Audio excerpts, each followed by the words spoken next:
Okay, so in this problem, it's talking about how a child deposits his birthday money of $350 into an account that pays 5.6% interest compounded quarterly. How much money will he have in the account 25 years later? So in order to really address this problem, I would advise you guys to really point out the information that they've given you and then also identifying what they're really asking you. So the information that they've given you is the P, because it's talking about a child deposits. This is his initial amount of money that he's depositing. So this is our P. Into an account that pays 5.6% interest compounded quarterly.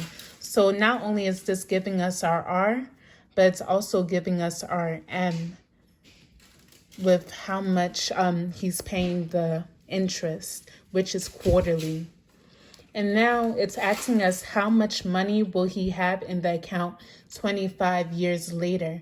So now we're trying to not only find our A, but find our A in regards to the time, which is 25 years from now.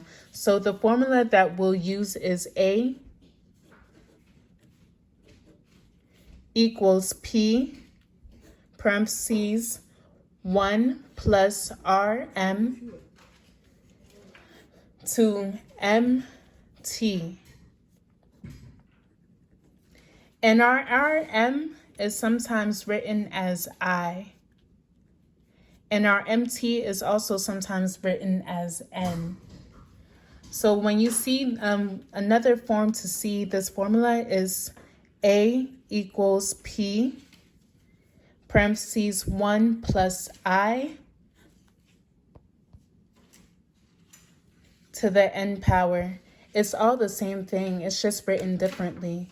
So now that we've identified our formula, the formula that we're going to use, which is our first step in solving it, we're going to be plugging in the information that they've given us. So our P is the $350 that he's deposited, which is his birthday money. And he's trying to accumulate that money over time. And the time that he's trying to accumulate that money is over a 25-year span. So that's our T. And then he's also going to be investing in his money by putting in little by little. So then that's when we get our rate, which will convert it into decimal format. So it'll be 0.056 and our M, which is quarterly. So when you divide a year by quarters, it will be 4.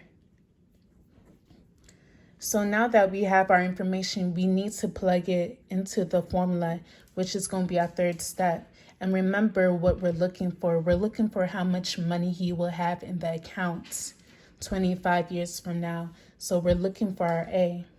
So A equals our P, which is 350, parentheses 1 plus our R over M, or our I, which is going to be 0.056 divided by 4, all to the power of MT, which is also our N.